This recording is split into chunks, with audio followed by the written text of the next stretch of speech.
नमस्कार प्रिय दर्शकों, यदि आप कन्या लग्न या कन्या राशि के जातक हैं तो आप सभी लोगों को पता है कि देवगुरु बृहस्पति आपकी कुंडली के अति योग कारक ग्रह होते हैं। इनके पास आपके भौतिक सुखों का स्थान है, इनके पास दैनिक रोजगार और दाम्पत्य भाव का स्थान है और वर्तमान समय में ये अष्टम भाव में चल रहे हैं, जहां पर देवगुरु बृहस्पति को केंद्राधिपति दोष लग जाता है।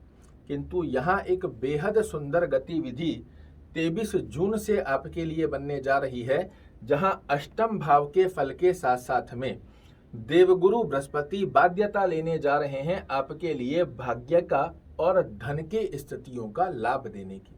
उसका कारण क्या है कि 23 जून को अपने परम शत्रु केतु के नक्षत्र से निकलकर देवगुरु बृहस्पति शुक्र के भरणी नक्षत्र में प्रवेश करने जा रहे हैं और जब ये भरणी नक्षत्र में प्रवेश करेंगे तो ये बाध्य हो जाते हैं शुक्र की तरह आपको फल देने के लिए।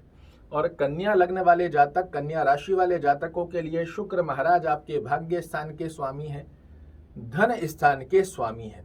तो यहाँ आप देखेंगे अष्टम भाव में बैठने के पश्चात भी 23 जून से लेकर 27 नवंबर तक की स्थिति में देवगुरु बृहस्पति आपके लिए बेहद सुंदर फल देते हुए पाए जाएंगे। पूर्व के कार्यक्रमों में आपने देखा, जहां मैंने बताया कि शनि की दृष्टि से देवगुरु बृहस्पति शुद्ध हो गए हैं। राहु और गुरु का जो संबंध बना हुआ था युति के साथ में, उसमें दूरियां बन रही हैं और अब ये दैत्य गुरु के घर में, दैत्य गुरु के नक्षत्र में प्रवेश कर चुके हैं, तो पूर्णतया शुद्ध हो गए हैं यहाँ पर देवगुरु बृहस्पति। और 23 जून से लेकर 27 नवंबर तक आप कहने को बाध्य हो जाओगे कि गुरु जिसे तारे उसके होकर रहते हैं वारे न्यारे। यहाँ अष्टम भाव में बैठकर ही आपको गूढ़ विद्याओं में बड़ी सफलता देंगे, हायर एजुकेशन से संबंधित बड़े अच्छे लाभ देते हैं, गुप्त धन को प्राप्त करने की स्थिति का योग बहुत अच्छा बनाकर देंगे। और उस स्थिति में कौन आपका साथ देगा? तो भाग्य आपका साथ देगा।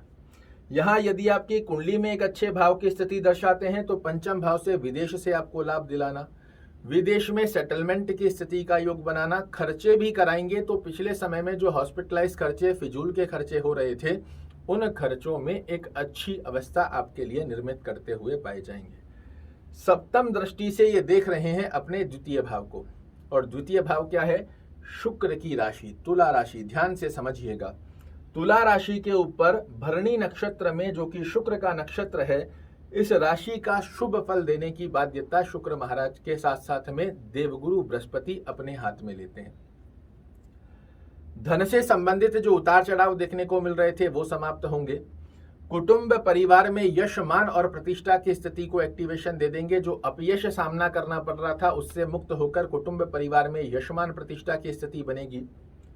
वाणी की स्थिति के चलते जो बनते बनते कार्य बिगड़ रहे थे उसमें आपको सफलता का योग प्राप्त होगा।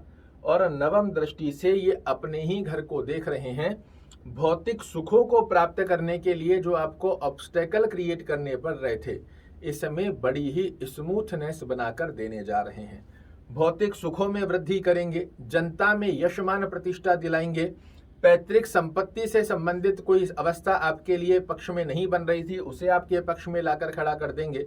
माता के स्वास्थ्य को पुष्ट करेंगे। माता से अंडरस्टैंडिंग रिलेटेड इशू देखने को मिल रहे थे, उसमें भी आपका पक्ष बनाने जा रहे हैं। बस एक ही बात का ध्यान रखना है कि आपकी स्वयं की कुंडली में देवगुरु बृहस्पति लग्न से 6वें, 8वें, 12वें घर में, और जहां 10 नंबर मकर राशि है, इस स्थान पर देवगुरु बृहस्पति नीच के हो जाते हैं। यदि इन स्थानों पर बने हुए हैं तो ये आपको शुभ फल नहीं दे पाएंगे। अन्यत्र अवस्था में जहां कहीं देवगुरु बृहस्पति बैठे हैं, और यदि आप कन्या लग्न के जातक हैं तो आपके पराक्रम भाव जहां 8 नंबर लिखा हुआ है, इस स्थान पर भी देवगुरु बृहस्पति आपको शुभ फल नहीं दे पाएंगे, क्योंकि कन्या लग्न वाले जातकों के लिए पराक्रम भाव में जब देवगुरु बृहस्पति नीच के हो जाते हैं, 6वें घर में, 8वें घर में और 12वें घर में आ जाते हैं, इनको केंद्राधिपति दोष लग जाता है। और केंद्राधिपति दोष के चलते देवगुरु बृहस्पति आपको शुभ फल नहीं दे पाएंगे। बाकी जहां कहीं आपकी कुंडली में बने हुए हों, आप पुखराज धारण कर सकते हैं, बड़े अच्छे लाभ निकल कर आएंगे। पीली वस्तुओं का सर्वाधिक मात्रा में सेवन करें, बड़े अच्छे लाभ देखने को मिलेंगे। और बाकी सभी स्थानों पर जब देवगुरु बृहस्पति बने हुए हैं तो वो जाप सभी कर सकते हैं। ओम गुरुवे नमः का जाप करना, विष्णु सहस्त्र नाम का पाठ करना या सुनना, ओम नमो भगवते वासुदेवाय नमः का जाप करना, भगवान विष्णु लक्ष्मी की आराधना करना, ये स्थिति आपके लिए देवगुरु बृहस्पति का पूर्ण रूप से आशीर्वाद प्राप्त करने का एक ब्रह्मास्त्र स्वरूप आपके सामने निकल कर आएगा। और 23 जून से 27 नवंबर तक आपको देवगुरु बृहस्पति कहने पर मजबूर कर देंगे कि गुरु जिसे तारे उसके होकर रहते हैं वारे न्यारे। आशा करता हूं मेरे द्वारा दी गई ये जानकारी आपको पसंद आएगी। कल फिर से एक नई जानकारी लेकर आपके सामने उपस्थित होऊंगा। तब तक के लिए नमस्कार।